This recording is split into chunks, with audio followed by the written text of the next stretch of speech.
Royal family does not want to see the publication of this book. They fear and believe that it's going to be very negative. Fact. About the royal family. And now, given the fact that the Queen just died, the timing is far from ideal. So Bowers goes on with Dan during GB News's royal coverage. And here's what happened. At the end, it's down Hey, y'all, come look at this. to whether Harry and Meghan are prepared to apologise to Kate and William. My suspicion is, I'm convinced they won't apologise. Even worse, I'm told tonight that Harry is insisting that his book is published in November. Are you serious? Kidding. Absolutely, it's absolutely astonishing. He's insisting. Apparently the publishers are not too certain, but he says that if they don't publish, he will breach a contract. That's what I'm told. And it's extraordinary because I think that's pretty, on the other hand, it fits the bill because Harry and Meghan's finances depend entirely on the book and on Netflix. And also, I think they're convinced they're in the right and they want to get their own back. And I think that part of the problem getting them to come out on that walk yesterday was very much because they can't decide whether they should appear or not. After all, they didn't plan to be here for a funeral. They thought they were coming for just a visit to promote themselves. They've been caught up in it. Are you serious? What do you make of that, Nigel? He comes out with this book. Tom Bower is the biographer of our times, written the most incredible books about members of the royal family, about big business figures, political figures, Boris Johnson, Richard Branson, you name it. I'm very pleased that it wasn't him, but somebody else that wrote a big biography about me, because Tom Bower is really good at putting his finger on those personality flaws. And by the way, we all have them, of course. We all have them. So would Harry go ahead with this book? Well, think about this. When the Oprah Winfrey interview happened, right? Harry and Meghan knew that Hey, y'all, come look at this. his grandfather was at death's door. They knew that Philip was not going to make his 100th birthday, and that was only 10 weeks away. And they still went ahead with the interview. This trip to the UK, they came here this time. You know, Meghan gave a speech up in Manchester. They went to Dusseldorf for an event. Do you know, they weren't even going to go and visit the Queen on this trip. And I thought Charles's words in the I'm listening. You have my attention. King's speech were very interesting.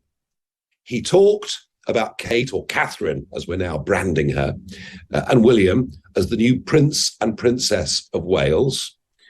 But when he referred to Harry and Meghan, he didn't call them, Wait for it, the Duke and Duchess of Sussex. No.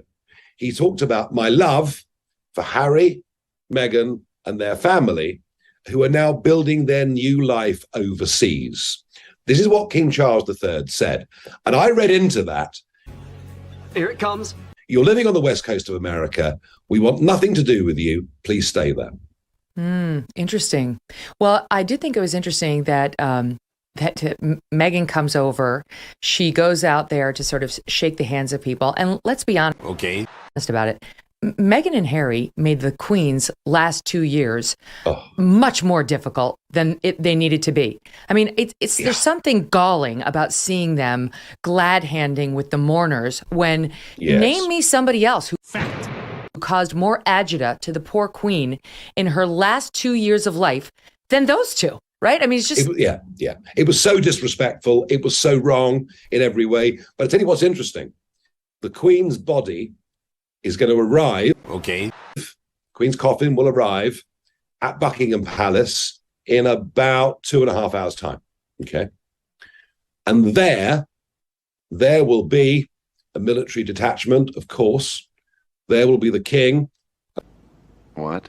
The Queen Consort. There will be the Prince and Princess of Wales. But the Duke and Duchess of Sussex will not be there.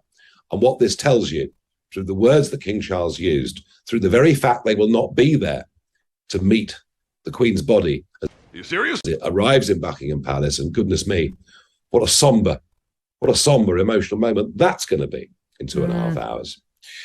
But the fact they're not there tells you everything. The firm as the royal family have known, have effectively excommunicated Okay, I'm listening. You have my attention. them because they know Harry will go ahead with this book, do it to make money, and do his best, not just to damage the monarchy and his own father and brother, but he'll do it because he wants to damn the United Kingdom, the British around the world. I've never seen such disloyalty in all of my life. Quite what Meghan's done to him, how it's come to this, I simply don't know. She was glad-handing with the mourners the other day, and it made news that a few of them refused to shake her hand. You can see it in the video. A couple of women just looked down or didn't extend the hand. And now you've got Meghan's followers on Twitter. Hey, y'all, come look at this. And we're showing the video for the people who watch us on YouTube. The woman putting on her sunglasses avoids Meghan. Then there's a woman in a dark blue shirt with gray hair who clearly does not want to shake her hand. And now you've got all these people on Twitter accusing these women, Wait for it. of racism. That they're racists because they... Yeah. Do you know what? Aren't we getting slightly bored with all this? Yes. I mean, the use of this word. I mean, we should stop. Do you know what? We should stop even worrying about it. It's become utterly meaningless. It's a substitute for any form of engagement or intelligent debate. And I think we've got to just stop worrying about all these attacks. They mean nothing. Fact. What do you make of the Oprah thing? Because I will say Oprah weighed in on Meghan and Harry today. I mean, she was in on ground zero of the racism accusation Meghan and Harry launched against the royal family. And now Oprah's calling for Hey, y'all, come look at this. sort of a healing moment. We have the soundbite in an interview she gave to Extra. It's soundbite 1.